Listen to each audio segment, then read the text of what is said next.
Hi guys. I just wanted to take a couple minutes to talk to you a little bit about our plan to move into the mission field, about my family and our decision.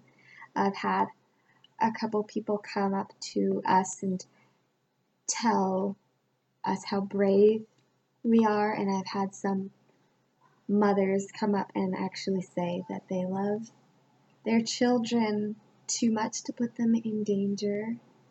I respect that, but I want to address it a little bit. So I'm going to start at the beginning.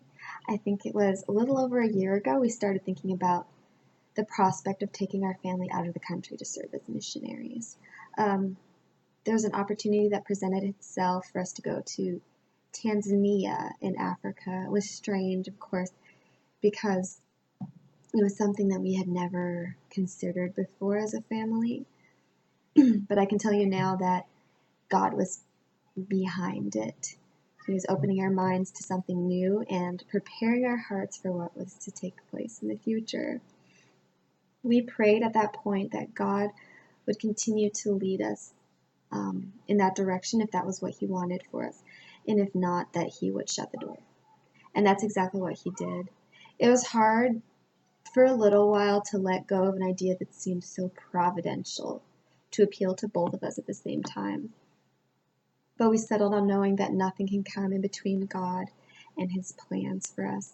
And although we may not understand, God's plan surpasses anything that we have in store for ourselves. Remembering that God tells us in Proverbs not to lean on our own understanding, but to trust in God and He'll lead. A year later, Philip was preparing to graduate, and we started contemplating our next move. Mission work was an option, and we got in contact with a few different organizations to begin to weigh our options. Gospel Ministries International was the first to get back to us. I spoke with them on the phone, and they told me that they thought one of their projects in Guyana would be a good fit for us. So I decided to do some research on Guyana, and one of the first pictures I saw was a picture of like 5 men holding a huge anaconda they had caught in the jungles. And the second picture I saw was a picture of a jaguar.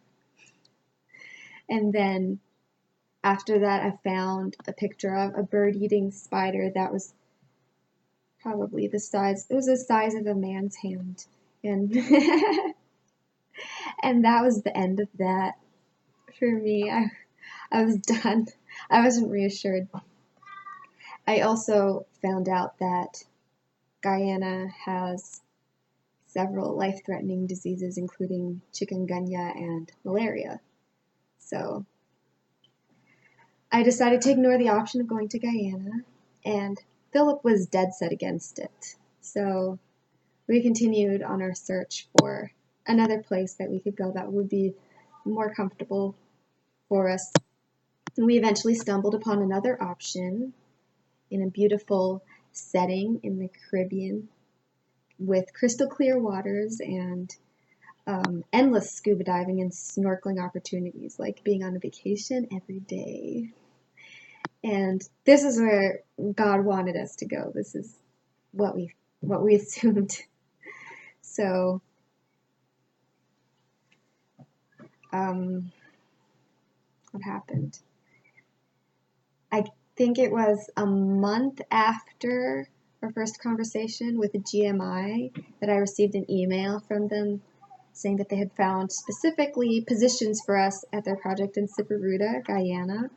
And the letter included the following, basically said, we may have a position for you at our project in Siparuta. It's a secondary partial boarding school with approximately 40 students. Your job would be to teach, to dean, to farm, to cook, and to assist in all operations of the school. So basically everything possible. And I shared the email with Philip, and he said we couldn't go out into the jungle because it's too dangerous, which is understandable. So that was the end of that again. But this time it was kind of different because I felt unsettled. It wasn't the same as before, and so I decided I needed to pray about it, and I felt like God may actually want us to go to Guyana for some reason. And so I prayed, and I prayed, and I prayed, and while I prayed, I cried, and I cried, and I cried, and I cried because I was scared. I was scared. I was terrified, and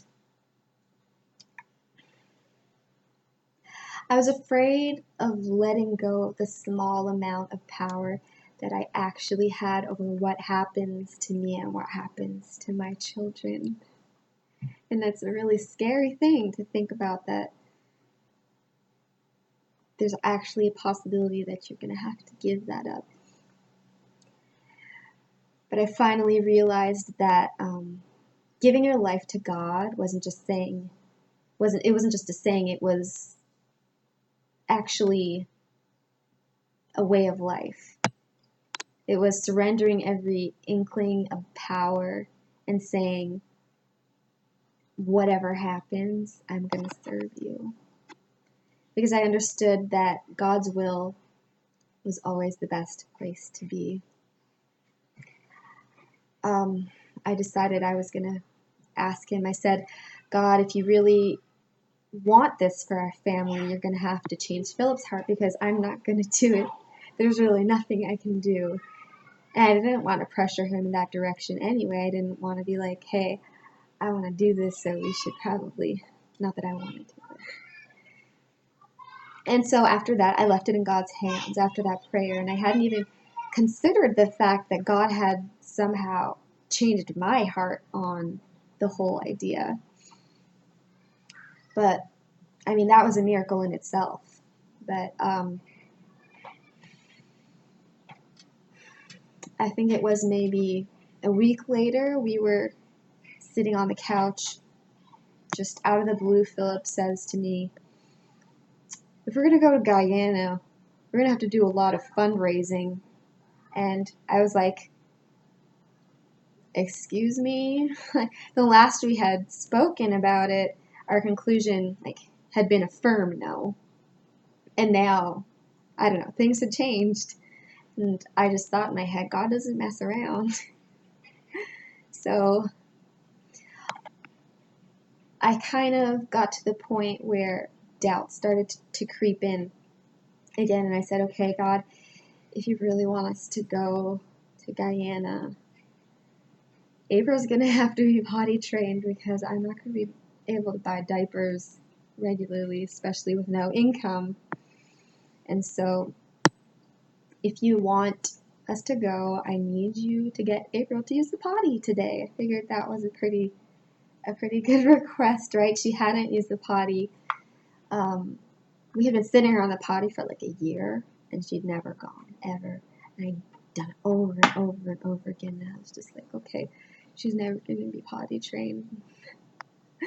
But so I said, yeah, that's what I need right now. You got to show me that. And so the entire day went by, and evening came, and the only thing that had been in my head all day was this whisper saying to me, you need to move first.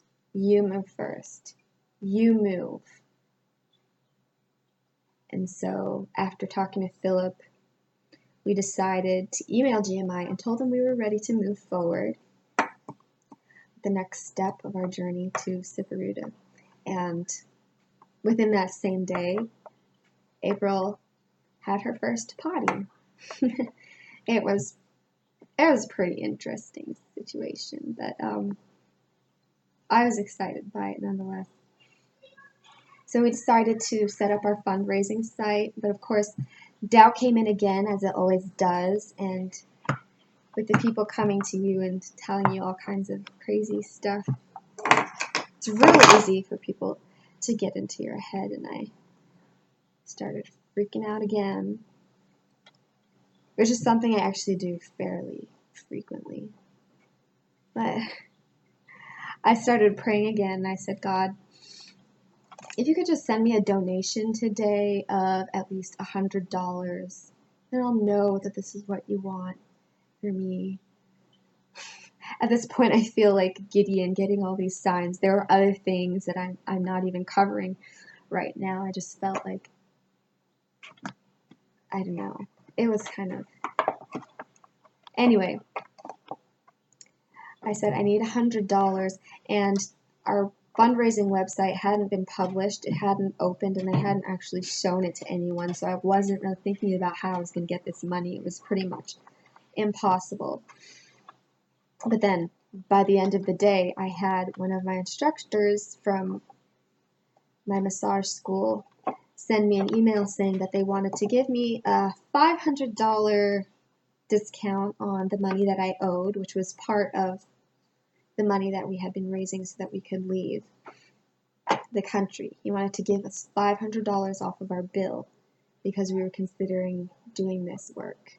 And that just, it blew my mind. It's just incredible to me the way that God works, even when you bring something to Him that's impossible and He's telling you, hey, I want you to do this thing. And there's just so much doubt, but you know that He's going to continue to lead you through.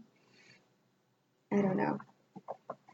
There were so many ways I think that God showed us that He wants us to continue in this direction. And He settled our fears, and He gave us reassurance and guidance. And I just want people to know, I want people to understand that when you are within the will of God, there is no better, more beautiful place to be. And there's no doubt in my mind that God is leading us on this journey. And we're so glad to be able to go and to be able to share this experience with those of you who are supporting us. And I guess we really need your continuous prayers and your continuous support. And we can always use spiritual guidance. If you find something that you feel like you need to share, I'll be happy to take that from you, because I need everything that I can get at this point. And I want you to know that if you're watching this, that I appreciate you, and I'm thankful for you, and I thank God for people like you. That's all.